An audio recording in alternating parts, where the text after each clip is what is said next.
Assalamu alaikum, barkamu da zuwa shafin Najib na ya tuto. Yau zama kalla abin da ake cewa biostatistics for ungrouped data. Alright, mene biostatistics? As I ce mun san biostatistics aka ce is the act of analyzing, computing, interpreting biological data just to have a common conclusion. Da fatan muna tare. Alright, yanzu a wannan biostatistics mun lura da teburin da ke hannunmu na hagu. Zamu ga jan tebur ne, kuma a teburin muna da abin da ake cewa mark da kuma frequency, right? Okay, mark da kuma frequency, kuma mun lura da nambobin da suke hannun mark, they are single numbers. Muna da 3, 7, 11, 15, 19 har zuwa ƙasa. That means they are single numbers. Irin wayannan nambobin muna ce musu datas, and these data are what? Ungrouped data. Misa they are ungrouped because they are what? Single as they are. Da a ce group ne muna cewa from 3 to maybe 6. That means wannan yana nufin they are grouped. Amma since they are single, they are not what? Grouped. This is ungrouped data. Alright, cikin wannan box din muka aka ce find, that means from this ungrouped data zaka yi da shi find the mean. That's number 1, yace find mean. Alright, what is mean? Ko kuma ana ce masa arithmetic mean. A Hausance idan kana da nambobi irin wayannan, that means a kasan wannan mark din gashi muna da nambobi 3, 7, 11, 15, 19, 23, 27, 31 ko. So idan zaka nemo mean na wayannan nambobin, abinda ake nufi shine the sum of all these numbers. Idan kai summing nasu baki daya divided by the number of times they occur, shi muke cewa mean. Ma'ana sai mu ce mean for ungrouped data is equal to the sum of what? The data all over the number of times they occur. That means so nawa suka bayyana. Da fatan muna ganewa. Wannan shine formula for what? Mean for what? Ungrouped data. Shi kuma wannan mean din muna iya represent nashi by what? X bar to represent the mean. So yanzu wannan yana nufin sum, x ne yana nufin data. So let's sum the data. So yanzu sum of all the data. Menene data? Muna da number 1, muna da 3, right? So we say 3. Sannan na gaba muna da me? 7, so 3 plus 7. Na gaba muna da 11 plus 11. Say what next? Plus 15. Say plus 19.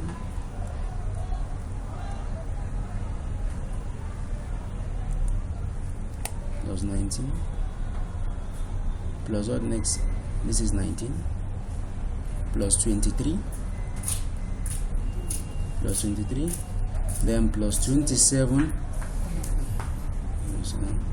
Then plus 31, right? So plus 31.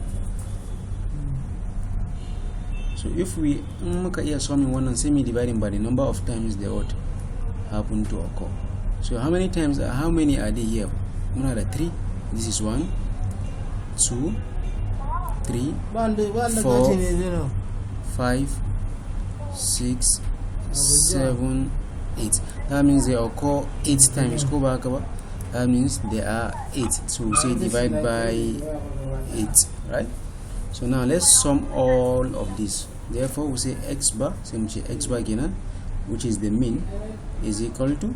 So idan muka yi summing duka wayannan nambobin da muke da shi, abin da ya bamu a matsayin outcome, sai mu divide din nashi by 8. So this is 3 plus 7 plus 11 plus 15 plus 19 plus 23 plus 27 plus 31 divided by 8. This is 17. So it will give you what? 17. So that means, let me just give let's see.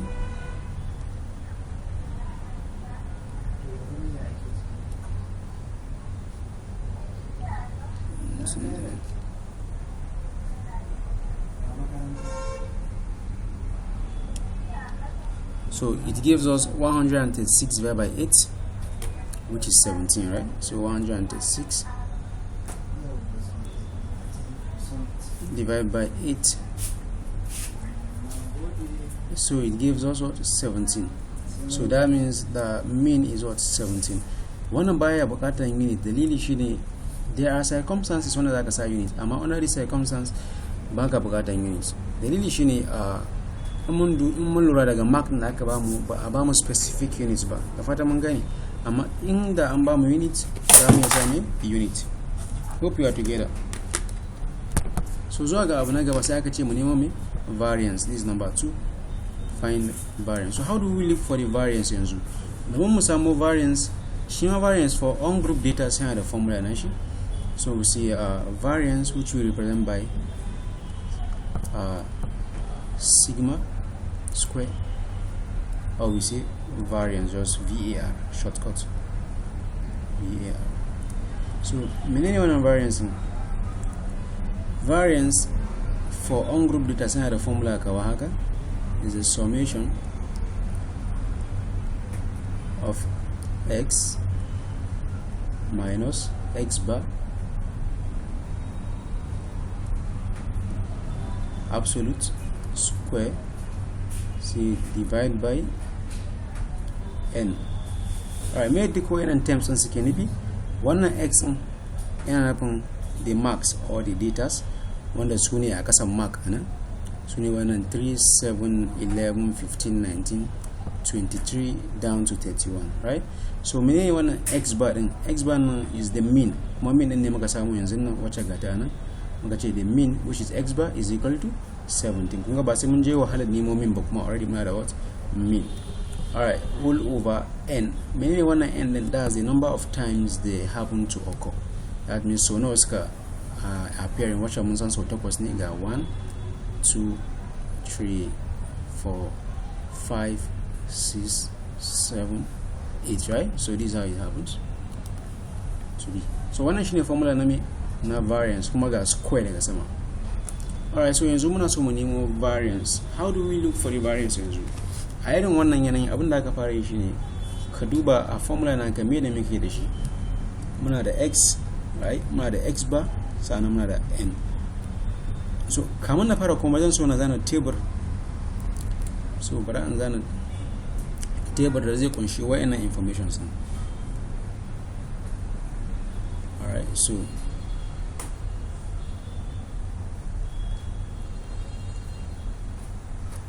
wannan table zai zama to for bara in yi representing nashi by data. So here should be my mark, which is the x. Ata muna tare, so zan kuma zana wani table.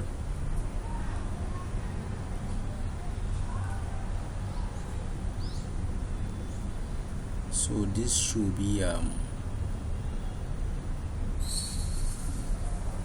wannan is going to x bar, that's the mean kenan. An gane me nake, na fara daukan wannan na bashi na sashi a table, so na zana dauki wannan, right? So what next am I to put in the table? Let's see. So what I want to put in the table next yanzu zai zama to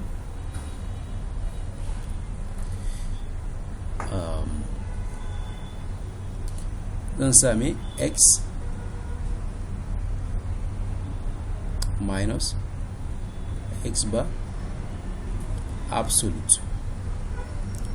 Abinda nake nan shine bayan na dauki wannan x na sashi a table, na zo na dauki x bar na sashi a table, to su biyun sai in clustering nasu su ma sai in sa su a table, that's x minus x bar absolute. Wannan shine abin da nayi, fata muna tare. So what will be my next table?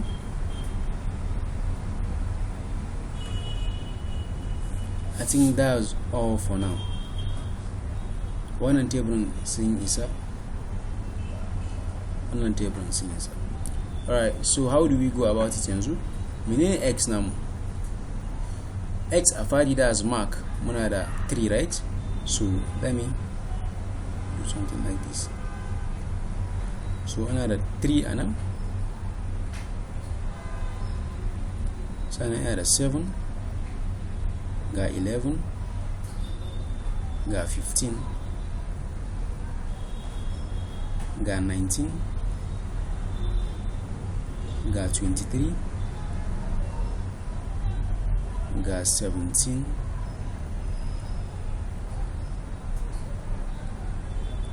sa'an nan 31, okay, so 27, sorry, 27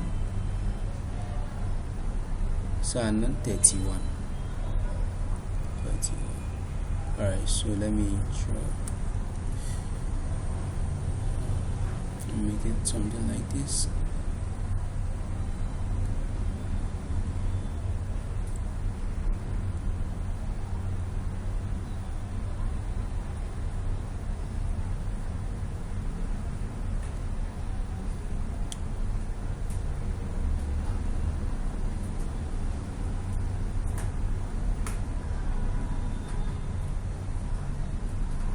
Alright, so abu na gaba next now is my x bar, right? So what is this x bar? Shine mean then kuma mean mun samu should be what, 17, right? Which I got 17. So I will just be imputing 17 and 17 an gani ba sai na je na nemo min ba tunda already ina da min wacce shi na fara nemowa. So 17.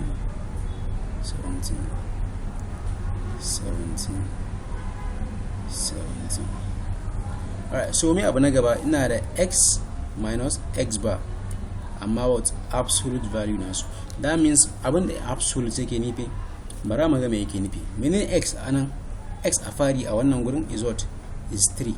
Mana this x at the first row is 3, right? And the x bar for the first row is 17. So kaga zan ce me, tunda abin ya ce menene x minus x bar, that means x din nan wacce is 3 minus x bar nan wacce is 17. Kaga 3 minus 17 zai baka me, minus 15. So zan sa minus 15 kenan? No, me yasa ban sa ba? Dalilin zuwan wannan absolute din.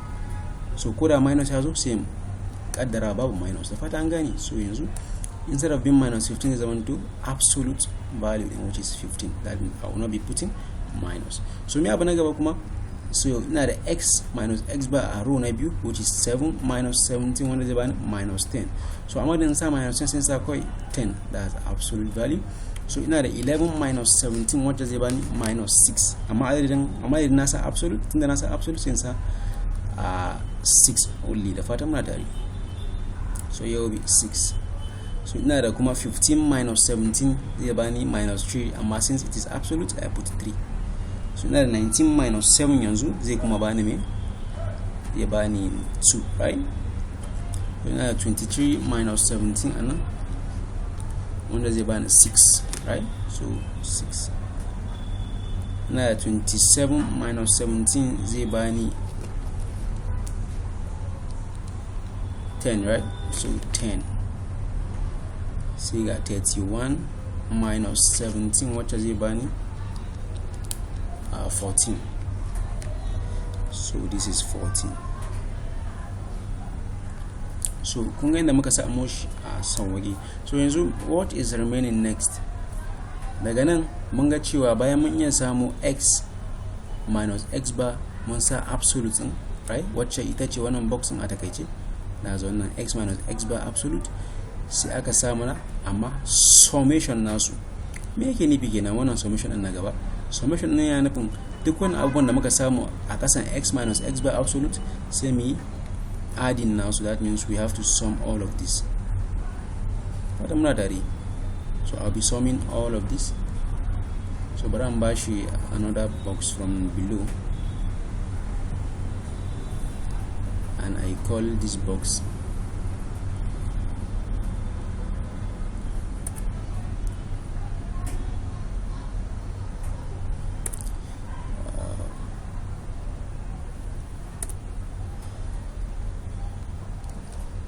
so that means this under this box is going to be summation of what, x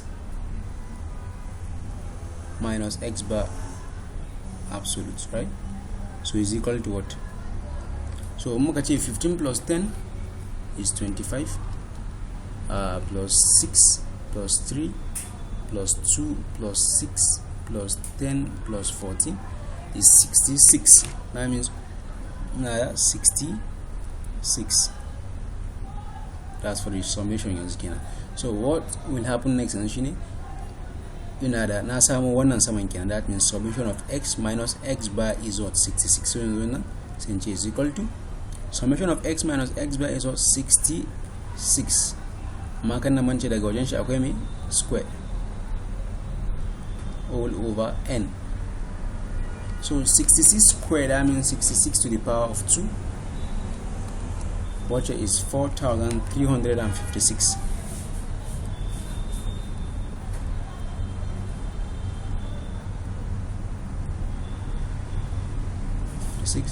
Divided by, alright, menene wannan n din, that means adadin da data din suka zo, that's x. Muna da 1 2 3 4 5 6 7 8. That means sun zo so na so takwas. That means you say divide by 8 adadin da suka zo. Muna da 544.5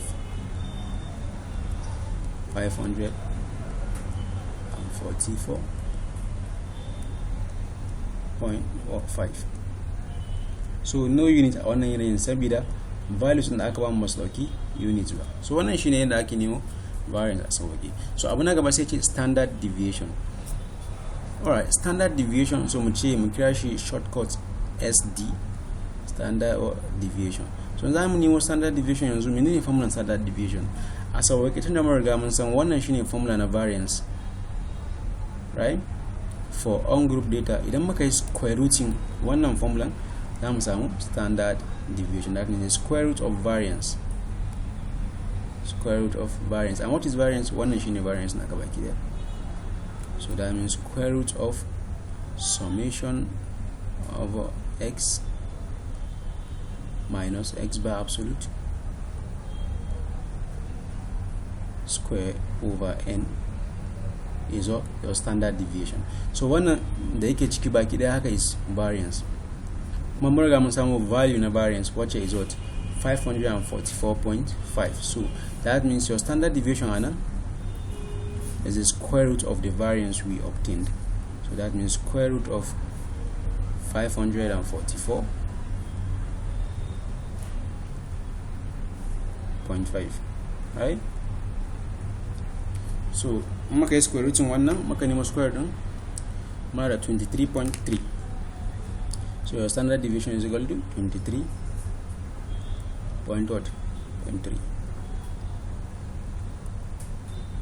That's it. Alright, see abu na gaba aka ce standard error, right? Gashi daga nan na hudu, finding standard error. Shi standard error mu kira shi standard S error E. In haka ne standard error yanzu, what you do is standard deviation all over the square root of n. Wannan shine formula. So many standard deviation da muka samu, mun samu to be 23.3, right? So is equal to 23.3 divided by square root of n. Meaning n added to one number which is 8, because the numbers are 8, became 8. But so is equal to meaning square root of n, square root of 8, that's 2.82. We have to say 23.3 divided by 2.828, that's approximately 2.83, is equal to